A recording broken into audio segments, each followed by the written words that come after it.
যে ভিডিও দেখছেন এটা রানীগঞ্জের এক এসআইআর কেন্দ্রের ভিডিও এবং সেখানে একজনকে হাত ধরে টেনে বাইরে নিয়ে এসে এক চড় মারা হচ্ছে। বলা হচ্ছে বিজেপি করার আছে অন্য জায়গায় গিয়ে করুক, এবং সেই বিজেপি এত মানুষকে লাইনে দাঁড়িয়েছে, সেখানে বেলাইন হয়ে ঢুকবে কেন? এবং সেই যুবকের নাম জানা যাচ্ছে অভিক কুমার মণ্ডল। তিনি হচ্ছেন বিজেপির জেলা যুব মোর্চার সভাপতি, এমনটাই জানা যাচ্ছে।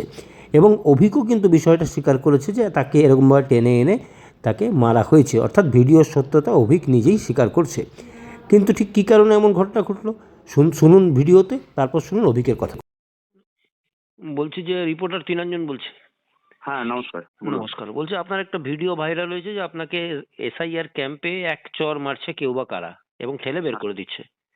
কেউ বা কারা না, ওরা তৃণমূলের বহিরাগত গুন্ডা। কাল আমার এসআইআর ক্যাম্পে ডাক ছিল, আমার হাতে টোকেন ছিল। আমি যখন বিডিও অফিসে হিয়ারিং এর জন্য যাই, ঠিক আছে, ভেতরে ডাকা হয়। আমি যখন ভেতরে ঢুকতে যাই তখন তৃণমূলের বহিরাগত গুন্ডারা আমাকে বাধা দেয় সেখানে দাঁড়িয়ে, ঠিক আছে। এবং সেখানে গুন্ডা পুষে রেখেছে বিডিও অফিসের বিডিও সাহেব তৃণমূলের গুন্ডাদেরকে বিডিও অফিসের ভেতরে বসিয়ে রেখেছে। এটা ডিএম জাতীয় শুরু করে আমি ইলেকশন নির্বাচন কমিশনকে চিঠি করেছি, এই ব্যাপারটা নিয়ে চিঠি করতে চলেছি। অ্যান্ড আমি চুপচাপ ওখানে, আমার হাতে টোকেন ছিল, আপনারা দেখবেন ভিডিওতে আমার হাতে টোকেন রয়েছে। আমি ভেতরে যখন প্রবেশ করি, আমার যখন নাম ডাকা হয়, আমি যখন ভেতরে প্রবেশ করতে যাই তখন আমাকে বাধা দেয় গুন্ডা বাহিনী। আপনি কোথাও অভিযোগ জানাচ্ছেন এই নিয়ে? না, আমার অভিযোগ জানানো কিছু নয়। দেখুন, একটা কথা বলি, 2 মাস পর সুদে আসলে সব সময় ফেরত নেব, ঠিক আছে।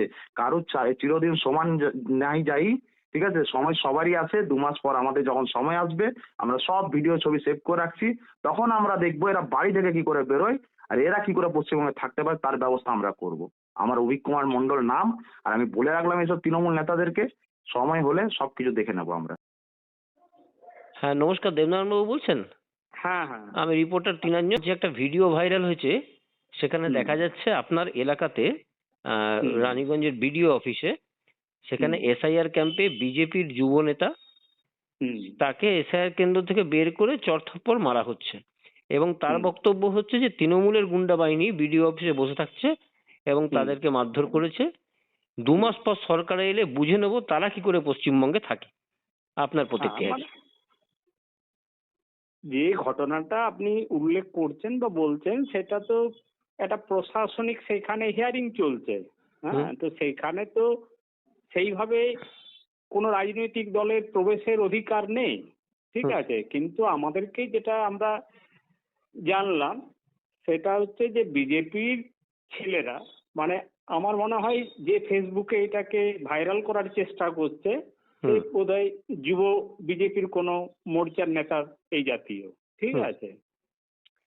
ফলে এসআইআর কে কেন্দ্র করে একটা গন্ডগোলের পরিবেশ তৈরি করার জন্য তারাই বিজেপির ছেলেরা 10 জন 15 জন 20 জন মিলে সেখানে গিয়ে, যাতে সাধারণ মানুষ সঠিক সময়ে হিয়ারিং এ উপস্থিত থাকতে না পারে, তার জন্য তারা গিয়ে লাইন দিয়ে পরে একটা গ্যাঞ্জাম করার চেষ্টা করছে। এটা আমরা কয়েকদিন ধরেই লক্ষ্য করেছি, এবং প্রত্যেকটা হিয়ারিং কেন্দ্রেই এরকম একটা তারা পরিবেশ তৈরি করার চেষ্টা করছে যেটা বৈধ ভোটারদের নাম না ওঠে, ঠিক আছে। এবারে আমাদের যারা যাচ্ছে তাদের কারো হিয়ারিং এসেছে, বা তার কারো রিলেটিভের হিয়ারিং এসছে, কেউ হয়তো মিসেসকে নিয়ে যাচ্ছে।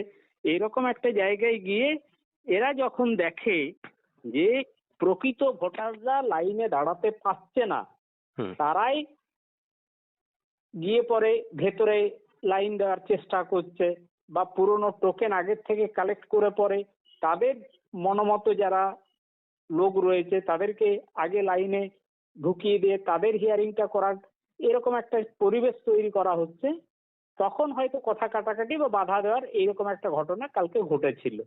মারপিট বা এই জাতীয় ঘটনা তো সেভাবে ঘটেনি। মানে এখানে তৃণমূল কোনোভাবে দায়ী নয় আপনি বলছেন? না না না না না, তৃণমূল কেন এইসব ঘটনার সাথে যুক্ত থাকতে যাবে? তৃণমূল চাইছে প্রকৃত বৈধ ভোটার, তার নাম যাতে হিয়ারিং থেকে বাদ না যায়।